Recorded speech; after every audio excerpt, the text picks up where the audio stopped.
Hello, good afternoon, everybody. Welcome to this session, to the Daring Cities session. We are very happy to have you here. Today, we are going to discuss about financing data-driven climate action with a subnational perspective. Thank you very much for joining, especially to participants joining from other parts of the world, from Europe, from Latin America. Welcome, and the US. Thank you very much for accompanying us in this journey. My name is Daniela Torres, and I am going to be the moderator of the session today. And I am happy now to be here and share with you the agenda for today. We will start with a short welcome and introduction about this session. Then we will have a first part where we are going to discuss about data-driven climate action in cities, where we are going to have some experience from a couple of cities, one in Europe and one in the US, in a context that we call it from theory to practice. Then we are also having a second part of discussion where we are going to focus on financing data-driven climate action and how to collaborate to increase the impact of this type of projects.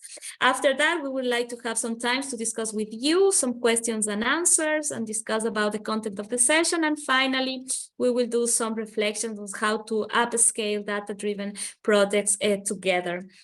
Just some notes and indications for the session today. We go to the next slide. You will be, all the participants, all the persons that are connected, you will be muted per default. You can mute yourself. Please, if you want to interact with us, please don't hesitate to include your questions and thoughts within the questions and answer feature of the Zoom platform, and also in the chat box. We are really looking forward to hear from you. As I said before, from participants from abroad, especially in Latin America, we have some interpretation for Spanish and Portuguese in this session. Thank you very much to our interpreters that they are going to do a very hard work today. And we also encourage you to participate interactively in our session. We are going to use the Slido platform using this number here, 334-0637. You have now in the link the Slido poll. We are going to start to warm up this session. My name, as I said before, is Daniela Torres, and I work for ICLEI Europe, and I will be moderating this session. So starting to warm up a little here in our session, we are going to start with the first Slido question. So we are going to know more or less what is the mood today. What are the levels of energy that we have? So can you reproject, please, the Slido question? Thank you very much. So, okay, to start our discussion today, what are the levels of energy today? Some of us are already in the afternoon and others are starting the day. Please go ahead and answer our poll here. Do you need some coffee? Probably you have some minutes to go and grab the coffee. So we have a mid level of energy. Some of you need coffee. I might need a coffee soon. We have other people that have high levels of energy. That is so good. I hope that our speakers have high levels of energy too. But yeah, we really look forward to bring these levels of energy high during this session. As I said before, we are projecting from here from Europe, from Germany, and we hope to listen from other regions of the world, also in Latin America, North America, the Caribbean. So we are very happy to have you here. Thank you very much. So we are in the mid-level of energy. So I guarantee that by the end of the session, we will all be high levels of energy. Thank you very much. So now the second question I would like to bring to you is if you can write in your Slido, from which city are you joining us? We would like to know also the diversity of cities that are accompanying us. Probably some are from Northern Europe, probably Southern Europe. We also have the UK. We have Bristol, Freiburg, is where I am based. Oh, we have Boston. We have Denver from the US. We have Sao Paulo. That's so good. We have Reykjavik in Iceland. Wonderful. So we have a diversity of cities here and citizens of the world. That is so great. Thank you very much for joining, especially for the ones that come from from America. It's very early there. Thank you very much for your time and commitment. For the ones that we are here in Europe, we are also happy to have you here. So now, thank you very much. We can close this poll, and now we are going to go now to content. So now I would like to give the floor to Ruth Schufho, our director, deputy director in ICLEI Europe, to give us some introductory words. Ruth, please go ahead. We can listen to you. Thank you very much, Daniela. I hope you can hear me okay. And thank you everybody for participating in this session today. Indeed, especially those that are joining at a time of the day where you would probably indeed prefer to sleep. I do think we have a very interesting session today, and we have also over the past couple of years seen that this topic of data-driven climate action has become more and more important, especially in times of our climate crisis and emergency. The call for measurable action has only become louder, as well as the call for ready-to-use and accessible data for climate action has become more and more upfront.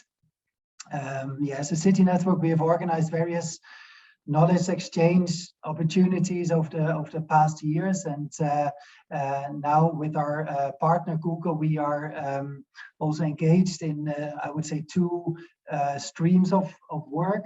One is related to the Google EIE tool that you will hear of more also in this session. It's we wish to bring a new source of data and a tool to our cities to support them in climate action, both in the planning, implementation, and the reporting. And the other stream is the ICLEI Action Fund, which is funded by google.org, and it's a granting scheme to foster data-driven action projects run by non-profit organizations, civil society organizations, universities, and research organizations. We will hear more from both initiatives in this session. We've noted in our projects that data-driven projects are innovative and very action-oriented. The technology and data components also bring together new urban stakeholders that basically jointly put action into place. So academia, civil society organizations, but also ICT organizations, companies, and city labs. In addition, we've also seen that the impact of these data-driven projects and initiatives can also be measured on various levels. So on the community, or the specific area in which they take place, on the project level, of course, but also on the city level, which also makes upscaling and replication feasible. But of course, and that also brings us to the point of our discussion today, it does require sources of financing, both public and or private, especially for that further upscaling. So today we will hear from cities how this data-driven approach is helping them to advance also their sustainability goals, to identify also new project opportunities, and also to see how new sources of funding can be accessed. We will also hear from the experiences of the ICLEI Action Fund, both from Google.org side as well as from the project side, how data has contributed in the development of successful sustainability projects that are also replicable. In ICLEI, we are supporting the projects also to be financially sustainable and help them also to identify new sources of funding, of financing, via, for example, the TAP program that we have in place. Yeah, we're very happy to be part of the Daring Cities conference 2022, where finance is the main topic, and as well, mainly as we believe that data-driven policies, initiatives, and projects are key to tackle our current crisis, both in climate and energy. I wish you a very fruitful session, good exchange, and yeah, thank you very much for being here.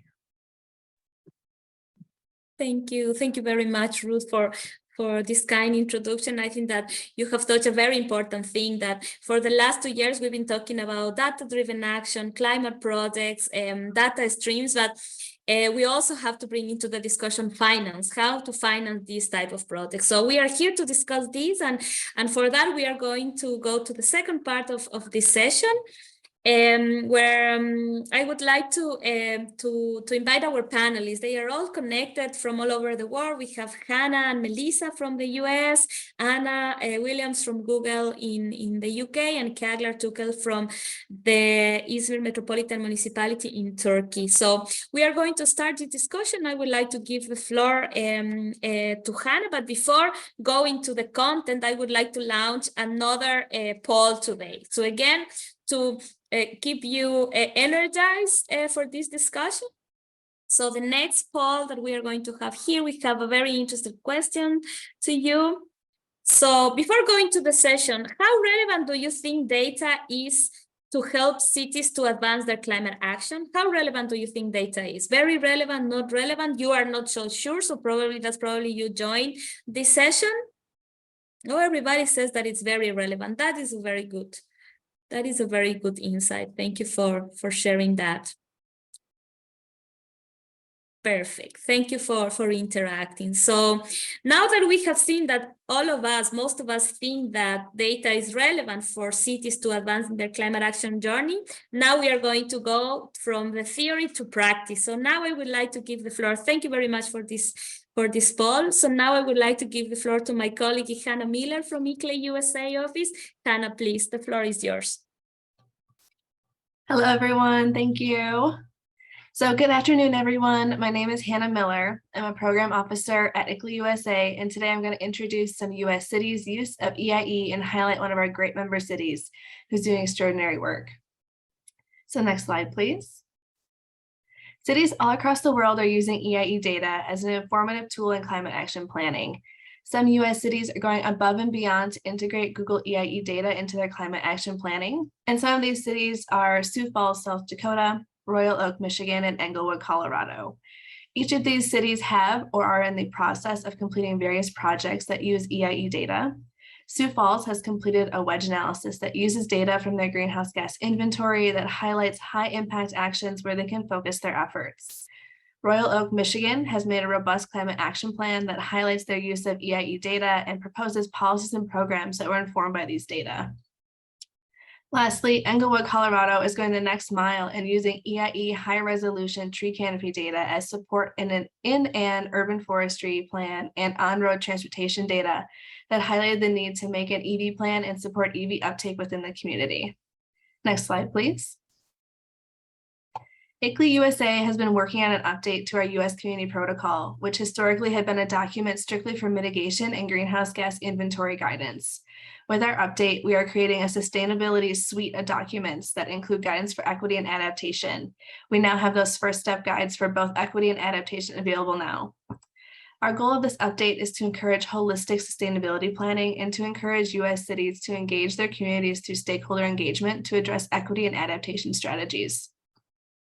In addition, one area of interest we've identified is that US cities often feel they are stuck within a planning cycle. This is where they feel they are locked into a timeline where they are consistently making new plans with new strategies, but are limited to actually implementing these initiatives. One way to combat this is to gather support or enhance relationship building internally with finance and procurement departments. By gathering support from these departments, they are more likely to support funding for climate action planning. One stellar example of this is Sunny Isles, Florida. Their procurement manager was assigned to attend and support a greenhouse gas inventory cohort and produce the inventory as a deliverable. Genesis, the procurement manager, saw the importance of this initiative and wants to move forward with more intense climate action planning efforts after the cohort. Sunny Isles, Florida does not have a full-time sustainability staff person, and due to this, Genesis has started to address sustainability within her own department by introducing a green purchasing policy and seeks more aggressive action post the cohort as well. Next slide, please. So EIE provides an extremely valuable opportunity for cities to take advantage of. EIE can gather a snapshot of cities' hyper-localized data, which then can be synthesized into a climate action plan.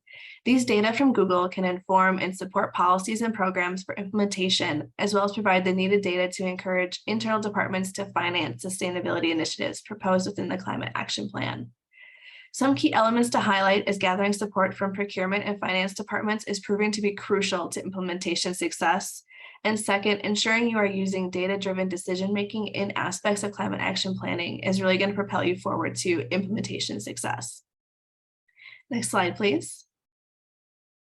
So what does success look like?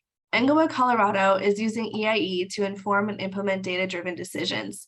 Some examples of what Englewood has started doing that are truly setting them apart are encouraging listening sessions and sharing benchmarking progress to the Sustainability Commission. This encourages engagement from the community, but also data transparency with the commission as well. This encourages, or by involving the commission, they're also sharing community thoughts provided by these sessions and involving the Sustainability Commission, where Englewood really supports and fosters a space where community and elected leaders can interface, share ownership, and make data-driven decisions about climate action planning together. Englewood has completed a 2019 and 2021 U.S. Community Protocol greenhouse gas inventory that utilizes EIE data. Also, by using ClearPath to forecast their business as usual emissions, adopting their science-based target, followed by modeling specific high-impact actions in their associated greenhouse gas emissions reductions, Englewood encourages progressive and rapid action on a community-wide scale. I will now pass it off to Mel, who will share more about her city. Thanks, everybody. Thanks, Hannah. Hi, everyone. My name is Mel England, and I'm the Sustainability Coordinator for the City of Englewood. I'm really thrilled to be here today to share with you all the power of data, how Englewood uses data to plan today for a better tomorrow. Next slide, please. I first want to start with some background. So Englewood is a mid-sized city bordering Denver to the south. We adopted our first sustainability plan in April of 2021 and hired on a sustainability coordinator, me, in January of 2022. One thing that was clear we were missing when I first started was data around different projects and goals listed in the sustainability plan that we wanted to accomplish. For example, a lot of residents really wanted to see a % reduction in CO2. However, we didn't even know kind of where we were to set those percentage reductions at. To help Englewood tackle the data gap we had, the city became an ICLEI member in March of 2022 with the goal of 1, completing our first greenhouse gas or GHG inventory, and 2, once a baseline was created, to start working towards challenging yet achievable goals for the city to take around target. At the end of August, the 2019 and 2021 GHG inventory for Englewood was complete, which showed our largest CO2 emitting sector was commercial. Our runner-up is transportation, which we utilize Google's Environmental Insight Explorer, or EIE, to help gather that data. Without Google EIE, data would have been exceptionally hard and time-consuming to try and get, and many public sectors are short-staffed or restricted on the time that they can give to projects like GHG inventories and data collection. Something interesting I noticed when comparing the 2019 to 2021 data is that the commercial energy sector emissions were starting to go down on their own with no work done by the city due to Xcel Energy's work on decarbonizing the grid. Transportation, however, was growing, and this sector is likely going to turn into our largest emitter. So what work can Englewood do today to help mitigate these emissions in the future? Next slide. This month, Englewood will be beginning our first ever electric vehicle or EV action plan with a 2023 expected completion. Using Google EIE data, we're able to see in-boundary, outbound, and inbound emission calculations, which can help us estimate CO2 reductions with certain actions by utilizing ICLEI's ClearPath planning tool. By pairing our EV action plan with data, it'll help City Council understand why certain actions are being proposed in the EV plan, while also seeing the impact that they'll have. Next slide. Another area the city is utilizing data for planning is around Englewood's tree canopy. The picture you see here is Englewood's tree canopy prior to us receiving Google data, which we'll be getting soon. And as you can see at the very bottom, there are some census blocks that have no data, thus no score. So having a full data set will, one, help us accomplish targeted metrics in our sustainability plan, such as increasing tree canopy on city property. And two, it'll help us figure out areas that likely need more resources and funding funneled to them for planting than others. Next slide. So in closing, I wanted to go over 5 of my top key takeaways for the power of data. So one, data helps us understand where we as a town, a city, or a community are currently, and then set a challenging yet achievable goal to work towards. 2, it helps provide feedback loops to those doing the work about what actions have been working or maybe where there's room for improvement or pivoting. 3, it can help power action in your community or colleagues. So often we want to show data that only proves that we're on track or everything is working out, but being behind can really spark the action needed to change. If we went to the doctor and they told you everything looked great when in reality you had really high blood pressure, chances are you would leave and not make a change.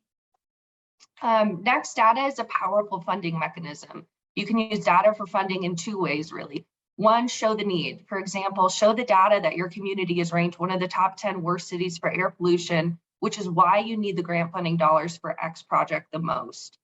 2, show the work. For example, if your community has made a significant impact in assisting low-income households for weatherization programs, show how much benefit you provide and how much more you could make by given funding. And then finally, data opens up the conversation between people. Good or bad, where a city or town or community is on their goals is a way to check in with one another, assess strategies, and vision and plan for the future the group wants to work towards. It's a way for us all to plan today for a better tomorrow. Next slide. So thank you all so much for having me, and feel free to reach out at any time. Thank you very much, Mel and Hannah, for this introduction, for bringing us to the US very fast. I think that is very impressive to hear that here in Europe we also have the same challenges from the cities, lack of data to make the right calculations and the mission estimation, but also how to use this data for planning. So thank you very much, Mel and Hannah, for sharing your ideas. I have some questions for you. I will keep this for a little later, but thank you very much for sharing us your experience. Mel, I love your slide on the power of data, your 5 takeaways. I think that I'm going to steal some of them for the final reflection in the session. So thank you very much for that. So now I would like to give the floor to Anna Williams from Google. We have heard from our team in the US and from Mel about Google EIE, and Ruth also mentioned it, but probably Anna, you can give us a little more insights of what Google EIE is, especially for the persons that do not know more about it. So you can share with us that. So we will share your slides in a moment. Thank you very much, Anna. Thank you, Daniela. And yes, thank you, Hannah and Mel. Really interesting to hear how US cities, particularly Englewood, are using data to make progress on their climate commitments. As Daniela mentioned, I'm Anna from Google. I work on our Geo for Environment team on a product called Environmental Insights Explorer, or EIE for short. Next slide. So I do want to provide some context before we move on to hear from the city of Izmir about what is EIE, or Environmental Insights Explorer. This tool leverages Google's geodata to provide cities and regions with easily accessible emissions data to support data-driven climate action. And as we heard from Hannah and Mel, some of the examples that they shared, this can really range in terms of how we're supporting cities at what stage of their climate action journey. From measuring baseline emissions, identifying reduction opportunities, or assessing the impact of their interventions. Next slide. And when EIE launched in 2018, it really was one of the first of its kind, a virtually accessible global data set with transparent methodology and clear, distinct city and regional boundaries. Data that may have required on-site measurements, monuments to compile, and often very expensive. With EIE, that data can now be accessed virtually and ideally saving cities time and financial investment that may have prevented them from making progress on their climate commitments. And since then, since 2018, we have continued expanding our data coverage and refining our emissions estimates. And I'll tell you a little bit more about those updates now. In the next slide, for example, we recently refreshed our buildings emissions data to include over 4,000 new cities and regions, bringing our total buildings data coverage to over 13,000 cities and regions worldwide. This covers over 250% more geographic area, resulting in over 50% more buildings counted and 40% more building floor area used to estimate emissions. So increased breadth of coverage and increased inputs to improve the accuracy of our reporting.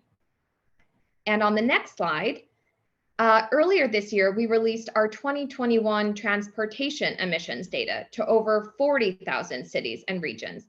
With this data, local governments can now perform year-over-year analyses of activity changes across 4 consecutive years to monitor real progress on climate action planning and implementation.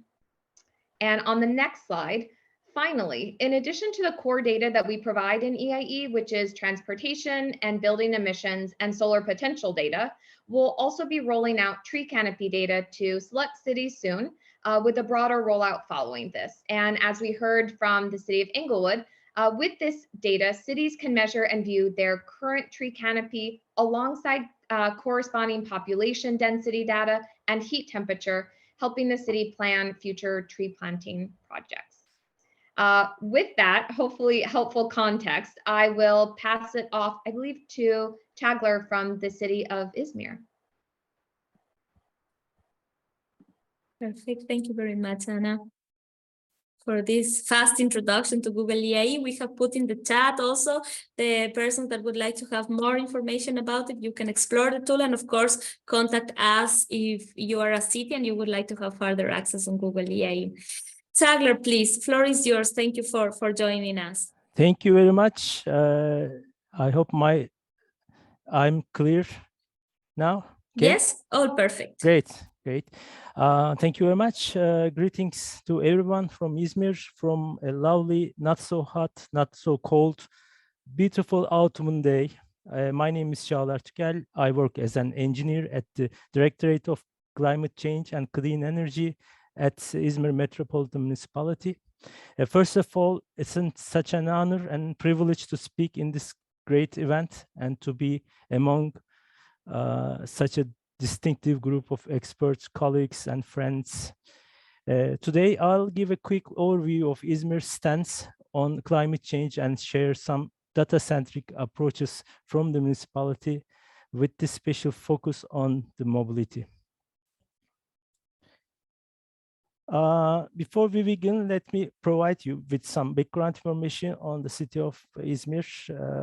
Izmir is the 3rd largest city with a population of almost 4.5 million inhabitants and located on the very west of Turkey and on the east coast of the Aegean Sea.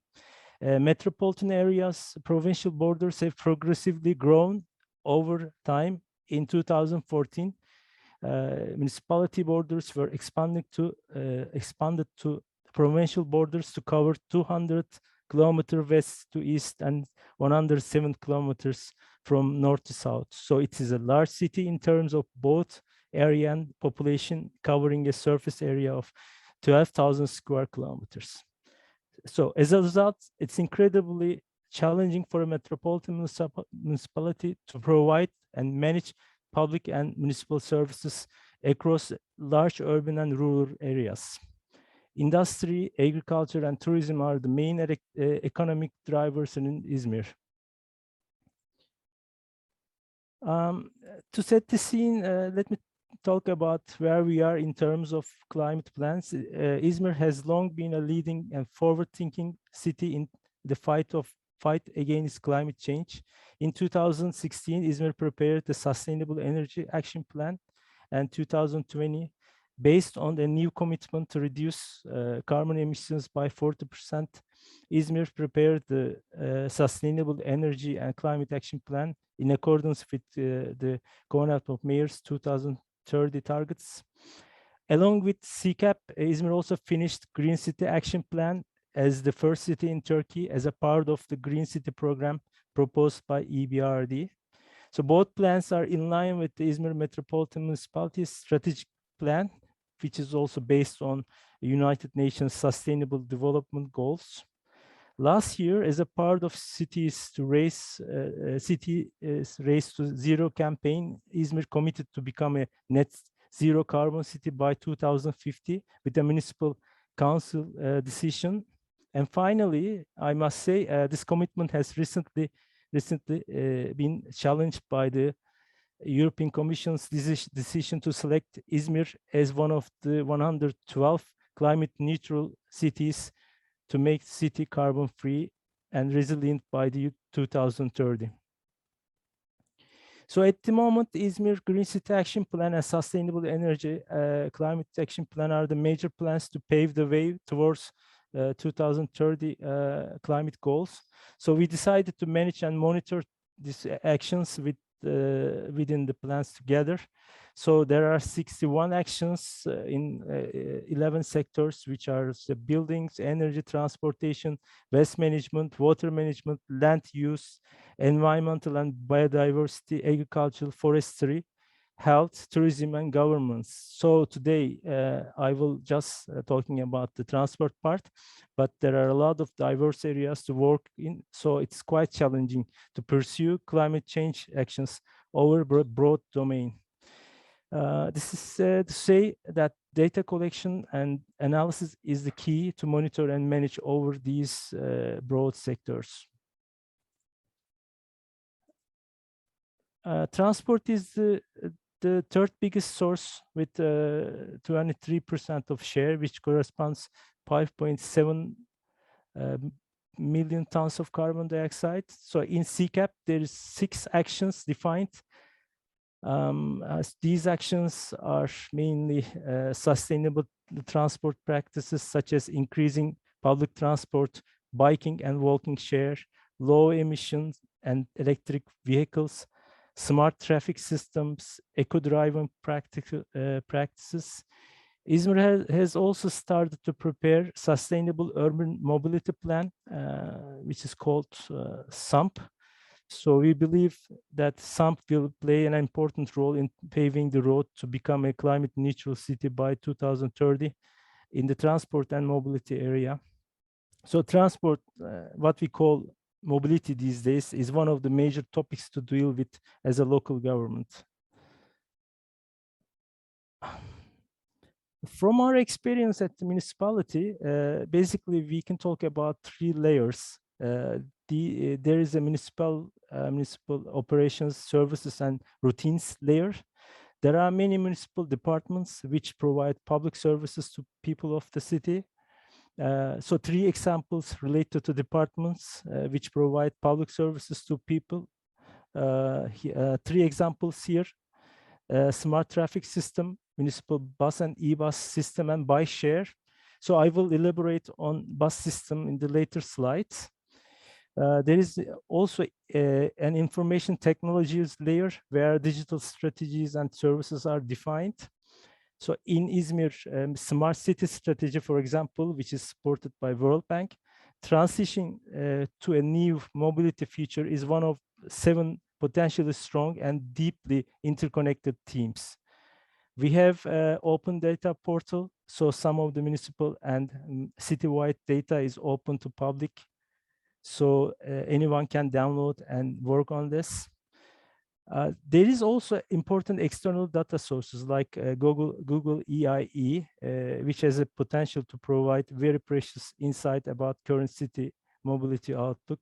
So Anna and Hannah has already talked about this, so I'm not going to talk more. So thank you, ICLEI and Google, for having us to be a part of this program.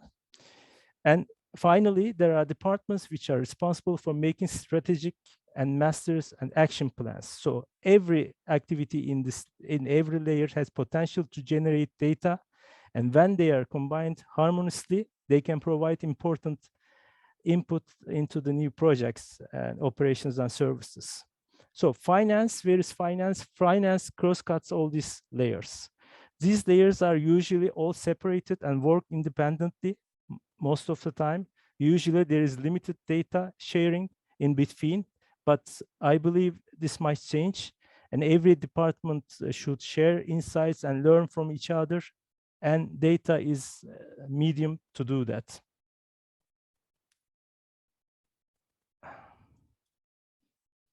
So I would like to share a specific example on the operation layer here. Our bus company, ESOT, carries out very successful bus operations throughout the city. I believe their recent actions will be a very good example for the data-driven development and management. ESOT bus company had big challenges. These days, one of the big issues is the fuel cost. Cost of fuel has skyrocketed rocketed recently.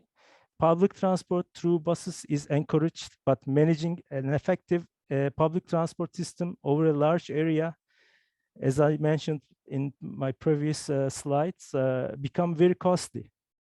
Besides, more buses also means more emissions. So ESOT focused on 3 major areas to cut down fuel emissions for more sustainable public transport. And data plays a major role here. There are over 1,700 municipality buses in service as of today.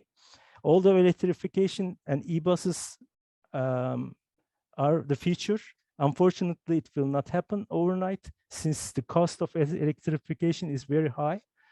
So management of the current bus fleet is also important. So ESOT has come up with a good solution, which is to install a telemetry system on 364 buses. So over 150 parameters related to the specific bus can be remotely monitored. So it's quite similar to a Formula One car, except we have a lot of vehicles and a lot of circuits. Thanks to telemetry system, a lot of data can be collected about the bus operations. For example, this graph here shows the live data belonging to a particular driver. So it's a signature-like driving characteristics. So from the initial data analysis, interestingly, it was found that quite oftentimes drivers keep the engine running when the bus is at the main bus stop. So it's an old habit. So it was calculated roughly that 5,000 liters of fuel can be saved monthly by shutting down the engine when the bus is idle at the bus stop. So there is huge amount of data is being collected. Now the IT department got involved and they are pondering on the data analytics and storage.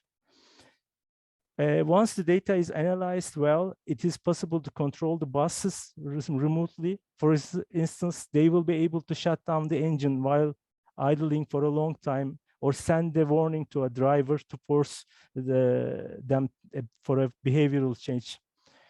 Also, eco-driving training is being planned on these buses equipped with the telemetry, so eco-driving practices can be monitored for a particular driver. Too aggressive bus drivers who are too hard on the gas, too harsh on the brakes can also be trained or warned. So from this initial project, ESOT is now so happy for the results and has applied for the funding to expand the telemetry system for the 700 buses. Electrification is another major topic. Currently, 20 e-buses have been running around the city. So there is important data collected during the bus experiences. So there are 350 bus routes in Izmir, and electric buses are tested on different routes, topography and weather conditions. So from the data we learn, we can we have a lot of a good idea on new bus and charging specs. Thank you, Kaglar, for this. We need to continue. Thank you very much for sharing this example of how really turning data into actionable insights. Thank you very much for that.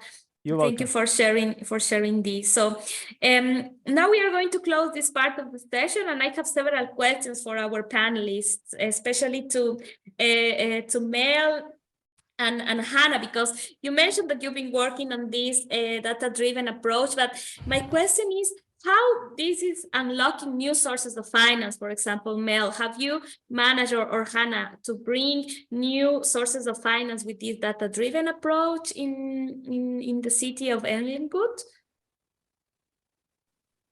Yeah, so a lot of our projects are just getting off the ground now. So the EV action plan we're in work with, and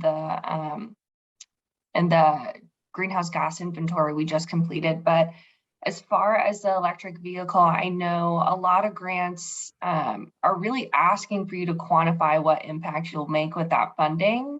I used to be a director of grant writing for a nonprofit years ago, and almost every grant we did, they wanted to see that. And you're a stronger applicant, and if you can show the foundation or the grantor, help make us this a partnership, give us this funding, and then we can quantify, and then we can make X impact with your funding too. So definitely big in the EVs right now. They want to see kind of how much emissions you're going to reduce, which really helps with ClearPath, utilizing that data to show, and then also just kind of community engagement impact too, if they have some data that they want to add in there as well. Perfect.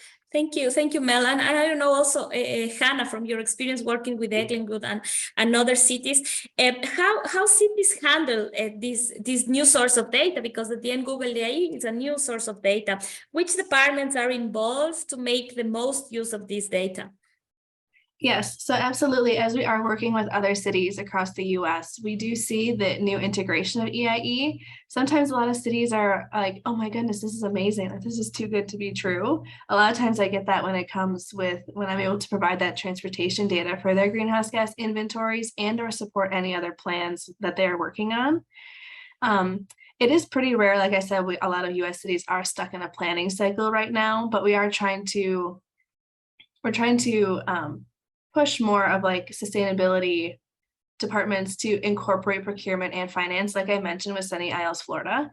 And we're starting to really see that. We're starting to see how it's starting to create that branch and that relationship building of internal departments is really helping with implementation moving forward. Perfect. Thank you very much, Hannah. Now that you mentioned that we know that Google AI data is available for the US cities, we know also that it's available for European cities, but probably, Anna, we have also one question in the chat. Can you clarify a little how this data can be also made accessible for other regions of the world, like South America or other regions that are already connected? Can you give us some insights, please? Yes, definitely. The good news is we do have global coverage.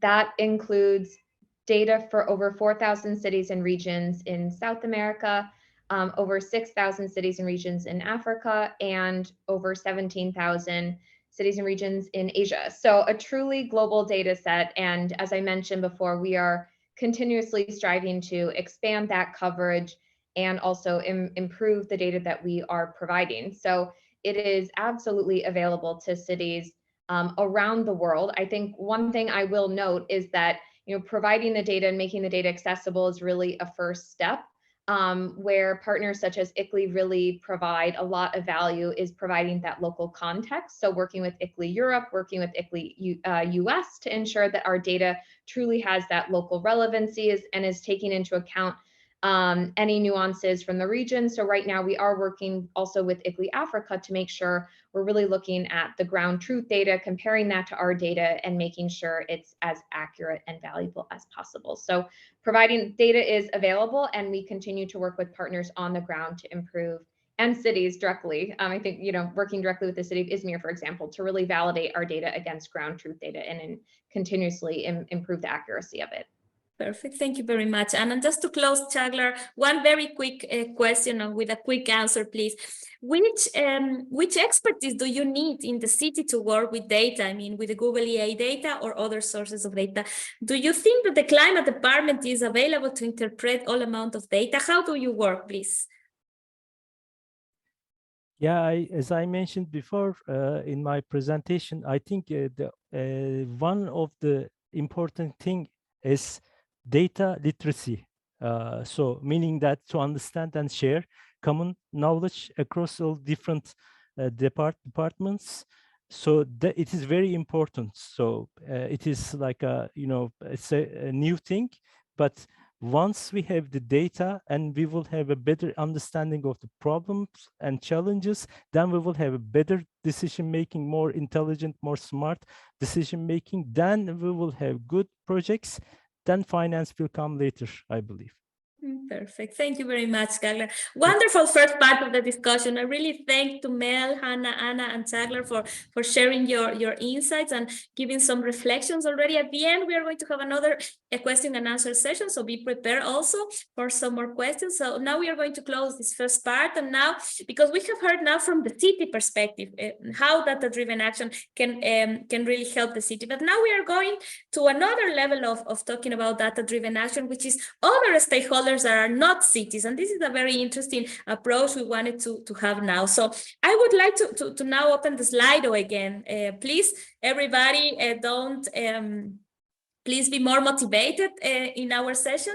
So our last question was how cities could increase. The question is, how could cities increase the impact of their actions with data-driven projects? So we've heard from cities that they are using different sources of data, but how do you think this data-driven action can be bigger, can have more impact? Okay, of course, working with partners, exploring new sources of data, engaging citizens, sharing their data sources could probably be. So we have a diverse input here from our participants. So it's very important here to understand when we talk about data-driven projects or initiatives, we really need to work with different levels of partners and different collaboration schemes. So thank you very much for this. So now we are going to hear from non-cities experts how we can enhance data-driven action. So the next part of the session, we are going to have 3 speakers. We are going to start with Brian. So I'm Brian from google.org. And we also have 2 more projects from the city of Birmingham and Hafen City University. So we have Brian from Google, we have Rachel from the Center of Sustainable Energy in the UK, and Jens Blaines from the Hafen City University in Hamburg. So thank you very much, Brian, Rachel, and Jens for joining this time. And I would like to give the floor to Brian to bring us to the google.org work on data-driven action and the ICLEI Action Fund. Brian, floor is yours. Thank you so much, Daniela, and it's really a pleasure to be here. Thank you to ICLEI Europe for inviting me to speak on this topic. Just as an introduction, I work on our sustainability efforts here at google.org, which is Google's philanthropy. And let me share my screen. And I think, as we all know, cities must be at the forefront of global efforts to really reduce greenhouse gas emissions and climate change risks. We all know that cities already account for 70% of global CO2 emissions, and that will only continue to rise as urbanization accelerates, especially in developing countries. Cities are also at the forefront of climate change vulnerability, with already 70% of cities experiencing harmful impacts to cities, to their citizens, and infrastructure. Moreover, we know cities are motivated to act. Just look at ICLEI's network. We have over 2,500 cities representing 25% of urban residents globally, of which hundreds of cities have developed climate action plans. National governments, public and private and financial institutions are increasingly acknowledging the importance of cities and launching initiatives to really address barriers to accessing finance, because despite the momentum that cities have, cities continue to face significant headwinds in mobilizing that finance for climate action. And the ability of cities to meet their climate action plans and ambitions is really at a critical juncture right now and requires partnership with national governments, international organizations, civil society, nonprofits, and the private sector. We saw in the previous poll that Daniela shared that partnerships was one of the key things that needs to really accelerate this type of action. And so we know that there's an urgent need to finance and support climate action in the city. And while there's substantial investment happening today in urban climate solution, it still falls far short of the finance needed to bridge the investment gap in cities. And that's why google.org has provided ICLEI with over $10 million in grant funding, including €7 million in Europe and $3 million in the US, to really help and bridge that investment gap and to support inclusive environmental action in cities through nonprofit partnerships through what we've called the ICLEI Action Fund. And at Google, we strive to build sustainability into everything we do through our technology, as we've heard from Anna, our funding, and our expertise. And Google is committed to helping more than 500 cities reduce 1 gigaton of carbon emissions annually by 2030. And as part of that ambitious plan for climate action, that's another reason why we're really supportive of this ICLEI Action Fund, and really to drive that climate action through nonprofit partnerships. The ICLEI Action Fund allows nonprofits and civil society organizations to apply to receive up to $1 million in local currency and funding projects in their cities that implement data-driven action, help cities reduce emissions, and build resilience to climate change. We know that many cities in these regions have already created climate action plans and are now motivated to act. And our grant support for the ICLEI Action Fund will enable cities to accelerate the implementation of those climate action plans by creating public-private partnerships between local governments and nonprofit actors, by funding projects that are data-driven, highly replicable, and action-oriented. We've heard from ICLEI, that there's already interesting projects underway from the first round of this ICLEI Action Fund, and we have today a couple speakers who can speak on that and share some of the stories. We're thrilled with our grant support to ICLEI and providing more funding for fantastic projects again, and we really look forward to supporting for ICLEI, the ICLEI Action Fund, to supporting more ready-to-scale projects that partner closely with cities for data-driven climate action. Back to you, Daniela. Thank you very much, Brian, for sharing this and for joining us in this session. For us, it's very important to have this vision from a non-city partner that sees the cities from another perspective, and I think that is a very important thing in order to build new partnerships, new projects like the data-driven projects, which are innovative, which are new, and probably some cities are not familiar with it. So we are very happy to work in this collaboration together. Thanks for being here, and now we are going to listen from 2 projects that have been funded by the ICLEI Action Fund. And we would like in another time to share the experience of the other projects and the future projects that are coming. So thank you very much, Brian. So we are going to start our first introduction by Rachel from CSE, from the Center of Sustainable Energy in the UK, in the city of Birmingham. Rachel, please go ahead. We can hear you. Good afternoon, everybody. Thank you so much for inviting me to speak about our project. We are one of the very grateful recipients of the ICLEI Action Fund, and that's enabled us to do our project in Birmingham, which I'm going to speak to you about today. So Project 3D stands for Data to Decarbonise in a Decade. Next slide, please. And this is a project that we've been running over the last 2 years. So CSE is actually based in Bristol, but this is a project which we really wanted to run in Birmingham. We were supported by the ICLEI Action Fund, and it's all about data for sustainability. So I'm really grateful, Daniela, that you asked those questions about partnerships. Our partnerships have been really invaluable to us throughout this project. We've created an amazing partnership with Birmingham City Council, which we would not have been able to do the project without. Obviously, our great funders from ICLEI, and then all the rest of these partnerships that we've created, which I'm going to talk about in more detail later on. They've really developed the on-the-ground work that we're really proud of in Birmingham. So these were the main 4 phases of our project. First, we had some data analysis to do. We needed to identify and model and process some data sources and bring those together in one place. So we created this data hub, and we've launched this website where you can access lots of data about sustainability in Birmingham. Then we looked at training and engagement activities, came up with a stakeholder register. So people that we would keep informed throughout and tell them how the project was going, and also engage further in different parts of the project. Phase 3, we moved on to city scale applications of data. So this was really CSE working with Birmingham City Council, finding ways in which we could use the data to help move their strategic plans forward. And also giving out £100,000 in grants to 7 community projects across Birmingham.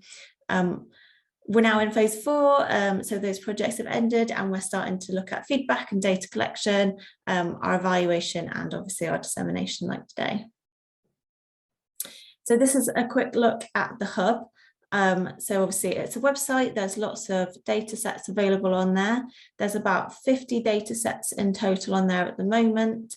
And you can download them in a variety of ways. So it might be that somebody very experienced with using data would like to download the raw data like an Excel file and do what they want to do with it.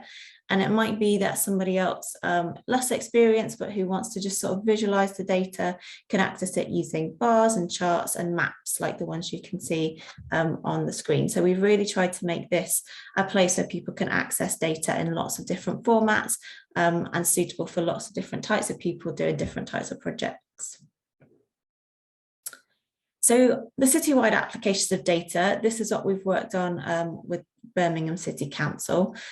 So these are sort of examples of what we've worked on, looking at solar PV potential, so mapping solar PV across the city and doing cost benefit analysis to see where installations would be most suited and give the highest yield. Also looking at modal shift, so how can we get people out of their cars and on the public transport, and that's looking at sort of socio-demographic data, carbon footprinting, mapping with different types of people to see where our initiatives would be best received and developing appropriate messaging and communication around those. Looking at local plans, so how can we tighten up the planning policy, how can we get new developments like new housing to achieve closer to zero carbon. And then also energy efficiency. So we've got EPC data, fuel poverty data, data on our housing stock, and we've got programs called things like LADS and HUGs in the UK, and it really helps us to work with the council to identify priority areas for rollout of those schemes. So that gives funding to people for energy efficiency upgrades in their homes. So this is just one example. Sorry, could you click again? I think there's another map missing. And it just shows you the sort of solar maps that we can create. So this is just an example of the sort of thing we've been doing with the council. You can see in that first picture, the darker red roofs being the ones that are going to give us a higher yield for solar PV, and therefore it helps us sort of strategize where we're going to put our investments. So moving on to the local projects, we're really, really proud that we've worked with these 7 projects throughout the 2 years, and they've managed to deliver some amazing work. So I'm just going to move on to quickly go through what each of those has achieved. So Birmingham County Football Association, they were really interested in sustainable travel. So this is how parents and children were traveling to games, to football practice and that kind of thing. They worked with someone called Sustainable Sidekicks to do some research into the current travel behaviours, and then they looked at other sorts of data like air pollution data, multiple indices of deprivation, things like that, to target specific areas where they thought that a lift sharing initiative could be taken up, and they've started trialling that initiative in 3 clubs across the city. Then we've got Eco Birmingham, who did 2 projects for us. So their first one was this one, 69 Ward cycle route. They wanted to find a way that they could collect together the cycle routes of Birmingham and connect a circular route that would connect all 69 wards. So they looked at data such as this, which was the current cycle route map, and then other data sets, again, air pollution maps, multiple indices of deprivation, to decide where their engagement was most needed and where it could have the biggest impact on things like air quality. And then they engaged local people with guided group rides on the cycle path and cycle breakfasts to help people commute into the city. They also did this One Planet Living project. So they were creating sustainability action plans using the One Planet Living method. That was for household level and also for ward level. That was creating plans through workshops where they would review the baseline greenhouse gas emissions and identify the areas that those areas needed to work on the most, and then encourage behaviour change that was needed. So transport, meat consumption, household energy use, switching to green electricity suppliers, how to increase your recycling, things like that. Then we have Birmingham Tree People. They created the Tree Equity Map. So that was a tool that they used to look at the parts of Birmingham that needed more tree planting, most in terms of environmental justice and access to green space. They've identified 40 potential sites for tree planting, and they've been recruiting new tree wardens, running ground truthing events to make sure that that map was giving them accurate data about what those areas needed. And they've got some tree planting opportunities opening up for this winter. And they also purchased an e-cargo bike with the funding so they could get to their events in a lower carbon way. Then we had Footsteps. So they are a multi-faith organisation, and they worked with multiple faith buildings across the city. They did 12 energy assessments of places of worship. They identified 18 households in the faith communities that needed help with their energy efficiency and needed fuel poverty advice, and gave them small measures and funding to help them out. They also ran clothes swapping events, repair cafes, and they created this map showing all the places in Birmingham, all the places of worship in Birmingham, against other key data sets, things like fuel poverty and deprivation, so that other people could also do similar work. I think these are the last two. We had Community Energy Birmingham. So they've worked to create a solar co-op. So working with Big Solar Co-op, which is a UK-wide organisation, they've created a Birmingham node. And this is to identify suitable rooftops across Birmingham that would benefit from uptake of solar PV, and then helping the owners of those rooftops to come forward and identify those sites and say if they would like to be part of the project. And using our funding, they managed to hire a node coordinator to sort of concentrate those efforts in Birmingham. And Community Energy Birmingham also ran a second project for us, so that was home energy advice. So they created an advice service to help householders look into improving energy efficiency, possibly installing heat pumps for people who are able to pay for that, using EPC data to target engagement in areas with the least efficient properties, and also increase capacity by training further retrofit assessors throughout Birmingham. So we had lots and lots of outcomes. Obviously, those projects are just coming to an end now. So quickly, we had 10,000 people contacted, more than 30 events. We ran radio shows, more than 20 strategic organisations engaged across the city, lots of web visits and data downloads, and yeah, acres of woodland secured for planting, 10 solar installations coming up, lots of kilometres cycled, and 100k given out in grants to local communities. And some of the co-benefits, which are not as easy to quantify, but are really important. So these projects also improve the health and the well-being of local residents, improve community cohesion, improved air quality, engaged people in sustainable activities, and yeah, just lots of engagement and lots of community cohesion, which is really important. That goes along with these projects, as well as obviously all the carbon reduction that's happened. And just lastly, to say that it's not all about data. Good data is fantastic, but it also needs good people, topic expertise, and the local knowledge to go along with it to create really impactful projects. And we're really lucky that in Birmingham we found all of those things, and we've had 2 years of delivering some fantastic projects. Thank you very much. Thank you. Thank you very much, Rachel, for this inspiring presentation. I think that from the ICLEI Action Fund, we are very happy that with the funding of one project, we managed to fund 8 projects more, which is great. I think that it shows how important it is to identify how data can really make impact in different levels of action on a city level. So on a community level, we can do wonderful things. Thank you very much, Rachel, for sharing this initiative with us. So now I would like to give the floor to Jens Bley from Hafen City University in Hamburg. Jens is also going to share the experience of the Unravel project in the city. Jens, please, the floor is yours.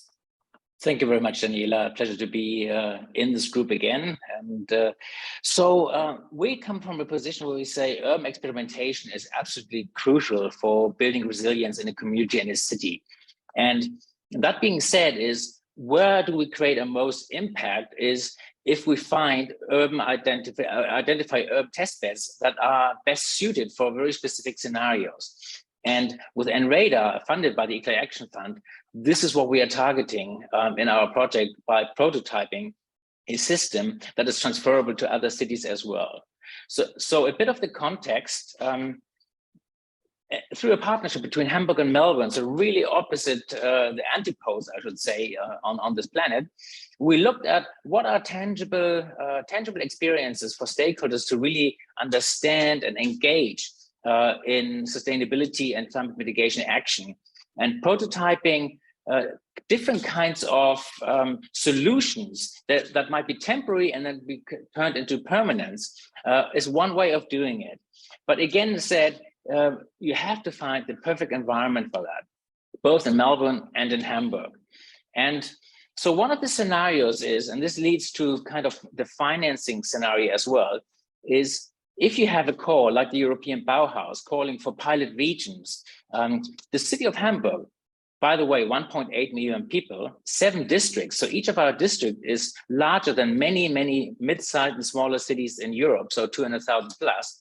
We have 104 neighborhoods, so that you can already get the sense of how much you can pick from, and how do you close in, and who do you want to be the pilot region with, or who is best prone to work with the mayor's office and the constituencies in the city of Hamburg for a multi-stakeholder approach, including the citizens. Yes, of course, not everything is data-driven, but we love the data-driven component of it. You still have to understand the urban narrative. Not everything is reflected in kind of urban data hubs, but it gets you a far way into that knowledge. So we are also quite blessed in Hamburg, to be honest, and Hafen City University is very lucky too, because we've been founded as an amalgamation of multiple public institutes working on metropolitan studies, regional development, architecture, the built environment. And we are the core partner for the city of Hamburg and urban data developments with the state agency for geoinformation. So there's an urban data portal, there's stakeholder data. We've engaged with Google EIE, and I'll talk about it a little bit later in our next phase. It's even more important. And we've looked at the action fields of solar energy, energy efficiency, and sustainable mobility. So we source from different publicly available and sometimes stakeholder engaging data. Now, we do look at the physical potential of environments, but also there are a lot of non-physical potentials. And these we consider in kind of a balanced scorecard system. So we want to know, does a district, even triggered down to specific neighborhoods, have a strategy, a plan, a goal, a path? Now, this is really key, because with a path, there's something quantifiable. There's also hope and potential for co-financing, match financing, or continuous financing. Do they have testbed experiences? Now, when we look at the stakeholder ecosystems, is it a managed process? Are the citizens engaged, and how? And really important for urban experimentation is, are there any kind of experimental regulations, or are there public resources? That could be buildings, that could be personnel, that could be, of course, finances as well. And then what we love is the urban data available. So now let's make this very practical. For one of the cohorts, we actually exactly looked at, it was calling for social inclusion, it was calling for match funding or continued financing. So we looked at what are the data sets that we have in our city. One of them being the integrated city planning with different zones that have special funding opportunities, often in challenged neighborhoods. We also have a way of looking at the social fabric of neighborhoods and smaller than neighborhoods, by the way. So we come up to select an inner city area called Hamburg Vettel. And in that, we really can deep dive into the solar potential, but also what is the social infrastructure there? What are the demographics? We can even dive down into the potential of having 250 living units in an urban experimentation. How could we reduce with the solar potential the energy bills, which is really meaningful in socially challenged environments? And so to make that very practical, one of the prototyping solutions, not we, but a whole group came up with, let's engage with the young citizens on that sports field, have a 3D printed from waste plastic clubhouse that they can engage in, where they have solar technology, where they monitor themselves, and they make it really tangible for everybody else. And this is, of course, accompanied by a lot of knowledge about this immediate environment, as mentioned before. And then we look into the different levels of citizen engagement. So we have a digital participation system in Hamburg, and in that participation system, we can see who's gotten involved in what kind of topics and how have they been. It was a hybrid, and what are these processes? But we also map the infrastructure of social engagement and citizen engagement, because sometimes it also needs the space to do so. And as before, we saw Federal. One of the most active NGOs runs the public library down there. So libraries are an incredible way of engaging a multitude of citizens. And so this is what we basically look into when we talk about NRADAR as an identifying process. In our next live with NRADAR, we are also looking into sometimes just analyzing the neighborhoods that have been suggested, because there might be stakeholder-driven urban experimentation suggestions or even fundings. And then we can say, look, why don't we have a look at your environment jointly and enjoy. Perfect. Thank you very much, Jens. Thank you very much, Jens. I think that you have posed a very interesting issue that the size of the city also plays an important role when we talk about data and how to really identify data-driven action projects if we don't have a correct understanding of what's going on in the public space. So thank you very much for this. We like a lot, of course, the UNRADAR product, because it really gives a comprehensive view of the different challenges that the city of Hamburg may have. So thank you very much, Jens, for sharing this. So now we are going to start the questions and answers session. I have several questions for Brian and Rachel and Jens, but I would like to ask, please, our organizing team, so we can bring our speakers to the discussion. So Brian, I have just one question from you after hearing you. Why you have decided to fund data-driven projects? Why not other projects with the startups or I don't know, why you decided to do data-driven projects with non-profit organizations on a city level? For sure, thanks, Daniela. I think to begin answering that question, data is core to our DNA at Google. You know, everything we do, we kind of incorporate technology and evidence-based actions, and so we think that data is the channel to kind of create that. And from google.org, we want to make sure, you know, our philanthropy is really based on evidence. And so we take a data-driven approach to tracking not only kind of the impact of our giving and our volunteering, but also the projects that we put forward. And so, as you can imagine, with Google, it's important to be able to understand what the impacts are and able to understand how that kind of brings about positive outcomes for climate and for the cities and for society that each of these projects operate within.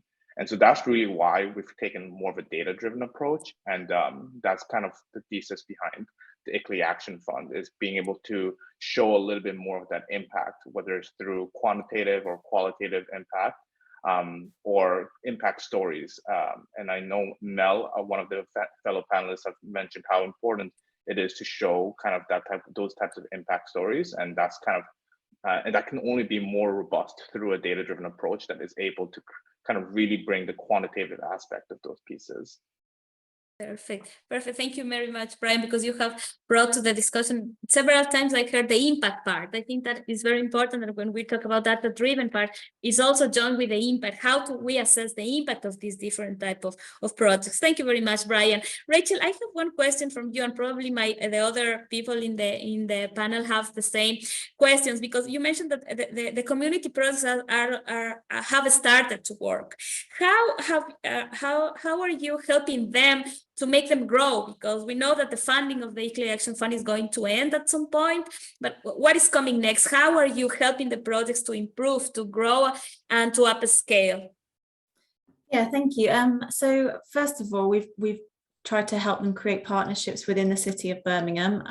So as I said, CSC is actually based in Bristol, and we wanted to help them really create a network within Birmingham for sustainability groups and people coming at it from different angles. So yeah, throughout the whole of the project, we've been trying to create those partnerships with each other and introducing them to networks such as the Birmingham Voluntary Action Fund, so they can sort of work together and look for new sources of funding and continue their work as it goes through. But I think I'd like to echo again what Brian and Mel have both said, that one of the big ways that we've really helped them move forward is by doing these projects using data and also creating their own data by thinking about their impact, because they've had to report back to us what their achievements have been throughout these projects. They've really been thinking more about what their impact is, and that enables them to go forward for other funding and able to justify why they need that money. So those are the main ways really that we've been helping them sort of future-proof and go forward with their projects. Perfect, perfect. Thank you very much, Rachel. I think that measuring the impact is key in order to find finance sources. I think that that is important at all levels, not only when we talk on city level, but also on community-driven projects. So that is a very interesting point. Jens, on your side, because your project is a little more a top-down project. No, you with Unrather, you are able to give information for cities and city projects. So how do you think Unrather can really unlock new sources of finance and could help these initiatives to grow and obtain additional finance? You are muted, Jens. I was so polite to be muted. Yes, there is a top-down element to it, but actually what we've included quite a bit is templates to fill in by climate agencies, by district climate managers and so forth. For one reason, they have to be motivated to be proud of what they're doing and show it, because, you know, I said 7 districts, there's a competitive environment if you want to apply for city, state, federal or international funding. We love that competitiveness, by the way. We want them to show we have a basic map of model quarters and also of urban test beds that are up and running in the last 3 years. And we want them to fill out in pride and that. So to unlock both local, there is local money, as I said, in this integrated city, but also to be participants in calls. And we often see that the mayor's office always signs up with 1 or 2 districts to come apply. And there are so many of these calls, the Baltic Sea region, the North Sea region, the European ones. We are flooded with national ones at the moment. So that's for them directly, but they are very, very accountable for what they're doing. So I like Mel's position, saying you write a grant, you have to prove what it is. And if you can actually show why you should be chosen, and then it also requires you to monitor what you've done and how you input what you've done, then it becomes very transparent for multiple stakeholders. And that's what we want to achieve.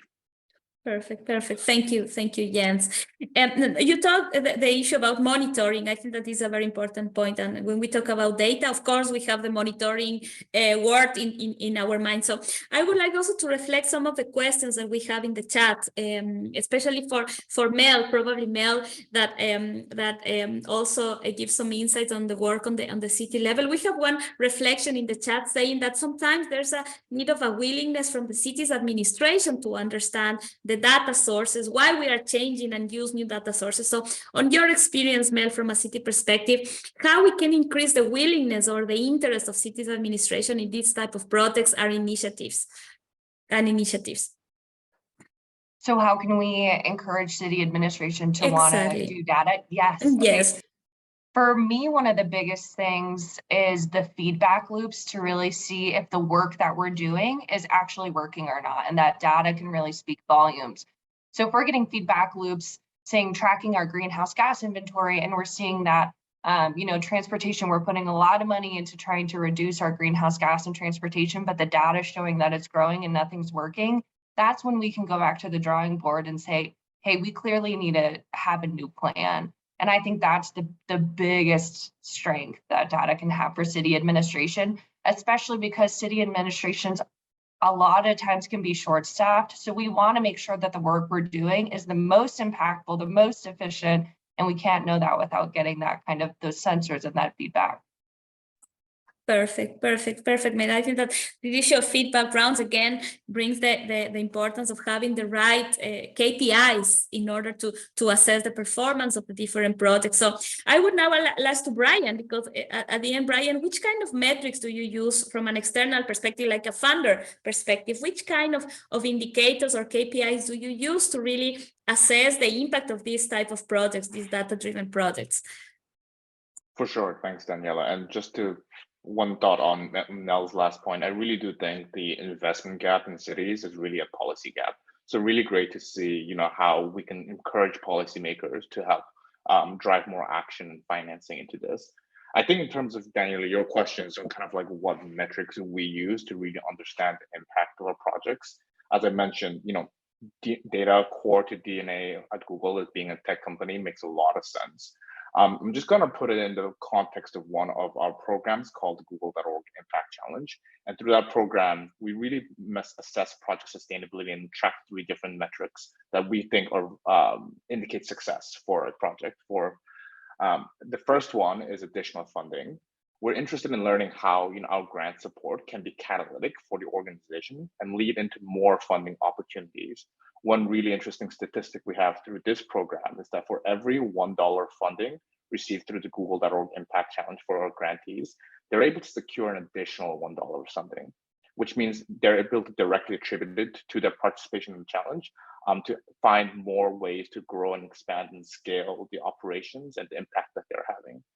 The second metric, and we've heard this many times throughout this session, is partnerships. We know that partnerships are key to creating climate action and also kind of bringing a systems approach to the multifaceted problem of climate change. In that program I've mentioned, at least 59% of grantees have formed strategic partnerships with other social impact entities, governmental institutions, and for-profit organizations. We know funding is great, but additional partnerships are a highly leveraged approach to scale the impact. And third is capacity. On average, our Google.org Impact Challenge alumni have been able to hire and retain 6 additional staff members to really sustain and drive their work. This is the additional talent that really drives project sustainability in the long term. So we look a lot into the quantitative data. As we've mentioned, there's funding, partnerships, and capacity building. But we also look a lot at qualitative data, these impact stories that we've heard from our friends at CSC and others. So we look forward to really hearing more of those really great impact stories through this next round of the ICLEI Action Fund, and we look forward to seeing us all drive climate action together at a city level. Perfect. Thank you very much, Brian, for that. So before we go to one of the questions specifically in the chat on the transport part, I would like to ask Hannah also, because you work with different cities, Hannah, and which kind of metrics also cities are looking for? Is it only greenhouse gas emissions accounting, or we are talking about other type of metrics? So with a lot of other cities, with ICLEI USA, the largest portion we have been working on has been mitigation strategies, but we are starting to see a shift where we want to start focusing more on equity and adaptation. So again, that's why ICLEI USA has been building out our US community protocol to provide that guidance to cities with quality metrics or KPIs so that they can start tracking those additional areas and start really creating a holistic sustainability plan for implementation and make sure they're doing that as equitable as possible. Is really where we're starting to see those changes. Perfect, Hannah. We have identified also the same in Europe. We are including now trying to find metrics to measure the climate justice concept, the just transition concept that is now in the top of the agenda. So yeah, I think that in order to take this project to the next level, we really need to think of other type of metrics beyond only the financial one. So we have one specific question from our audience, specifically on transport data. So I will go to Chaglar, okay?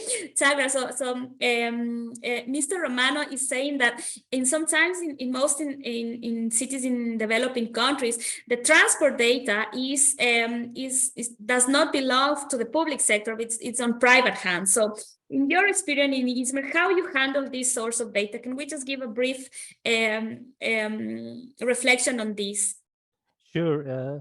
It is very difficult to calculate the transport data, okay? So there's couple of ways to approach, but you never know exactly how much. So one approach is the fuel sales. Okay, so if you know the fuel sales in your cities, then you can calculate the emissions, transport emissions. The other one is the number of cars. Okay, so you have an estimation about the cars, and then you will have you know, the transport emission. And the other is like you know, tools like Google EIE. So for example, we cannot know the transport mode, for example, using fuel sales or car number of cars, but using Google EIE, we can now know the transport mode as well. So, but again, it's difficult to know exactly the emissions, but you can get a very good approximations. And we did a study, so we compare these three methods, and they're pretty much close. Okay, perfect. Thank you very much, Elora. I think that we sure. needed to respond this question. Thank you very much, Mr. Romano, for your interaction in the chat. So I think that we are getting to the end of our session. We have 3 more minutes. I would like to thank our panelists, and I would just like to project one slide that summarizes a little what we have spoken so far. So I would like the Daring Cities team to please share the final slide. Yes. So what do we need to upscale the data-driven project? So I just would like to share with everybody some key messages of this session. So of course, urban stakeholders should be open to explore new sources of data. For example, Google EIE, but we can talk about different sources of data. We heard from Rachel that you have, I don't know, Rachel, more than 100 sources of data in the 3D project. So we really have to be aware that there are new sources of data, different sources of data that sometimes we do not have the time to explore. So we encourage all the stakeholders to explore the data sources available. We also understood from our panelists that we should engage with experts from different backgrounds to understand this data and make this data meaningful. We heard also from Jens in Hamburg that you have a team working on it, some ideas from different departments, also working together with the city. And of course, these data insights can help to engage internal and external stakeholders. Mel was saying that I asked Mel what is needed to engage the city officials. So of course, we need to have a sound grounded data to give our decision makers the good information for them to advance. Another reflection is that data-driven projects at the end are innovative in nature. So in this current moment of climate and energy crisis, I think that we have to think a little outside the box and think that these projects are innovative and can probably help to tackle this crisis faster. Another thing is that data-driven climate action projects and initiatives may have access to different and new climate finance streams, more innovation finance stream or impact financial stream. So we have to keep this in mind. And just a final reflection that that I heard from several of you of our different panelists, that it's not about the data itself, it's about the impact. It's about what do we do with that data and how we measure that. So I think that these are short reflections that we wanted to share with you. I would like to thank again our participants and also all the participants that have put notes in the chat and have reflected on our discussion. And just to finalize, I would like to do a final Slido in order to close our session. So I would like to ask our panelists and our participants that in one word, how would you describe this session, please? I hope you have been inspired, or I don't know, something, but please write it down.